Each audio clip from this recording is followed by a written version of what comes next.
কাটার দোষ কিভাবে দিব? পা তো আমি নিজে দিয়েছিলাম।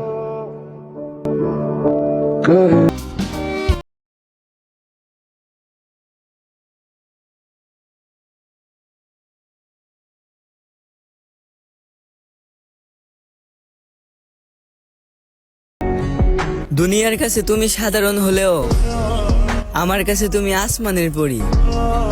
তোমারে পাওয়ার সাধ্য নাই আমার, তাই তো তোমার ছবির প্রেমে পড়ি। কিছু সম্পর্ক সিগারেটের মতো, বাহিরে সুখ দেয় কিন্তু ভিতরে পোড়ায়। মাঝে মাঝে একটা কথা ভাবায় আমায়, সে তোকে ছাড়া ভালো আছে, তুই কেন পারছিস না? তখনই ভিতর থেকে কেউ একজন বলে, সে তো বেঈমান ছিল, তুই তো ছিলি না। যাও, হাল ছেড়ে দিলাম, আমার এখন আর শক্তি কাজ করে না। আমি জানি তোমাকে কথা বোঝানো অসম্ভব, তাও আমি তোমাকে আমার মনের কথা বোঝাতে চেয়েছি। তুমি দেখো আমার চোখের পানি যেন তোমার জীবনের জন্য অভিশাপ না হয়ে দাঁড়ায়।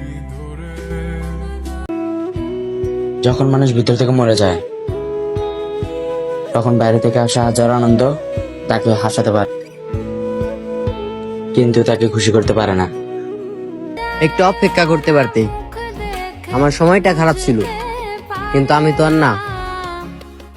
আমি আমার মায়ের পরে সবচেয়ে ভালোবাসতাম তোরে, তুইও বুঝাই দিলি যে আপন মানুষগুলাই সবার আগে বিশ্বাসঘাতকতা করে।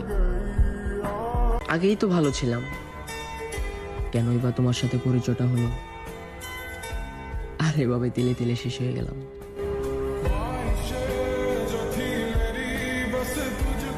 আমি চাঁদকে বলেছিলাম, তোমার থেকেও সুন্দর আমার জীবনে একজন আছে, কিন্তু চাঁদ এমন ভাবে অভিশাপ দিছে, ওই একজনও আমার জীবন থেকে হারাই গেছে। হয়তো এটাই আমার শেষ অভিমান, কারণ এবার আপনাকে বোঝানোর জায়গায় আমি নিজেকে বুঝিয়ে নেব। শখের নারীকে অন্য পুরুষের সাথে দেখেও নিজেকে সান্ত্বনা দেওয়া ছেলেগুলোর কাছেই শুনে দেখো, ভালোবাসা কতটা ভয়ঙ্কর হয়। তারপর আমার আর ভালো দিন আইলো না, আর আমার দুঃখ পুরাইলো না।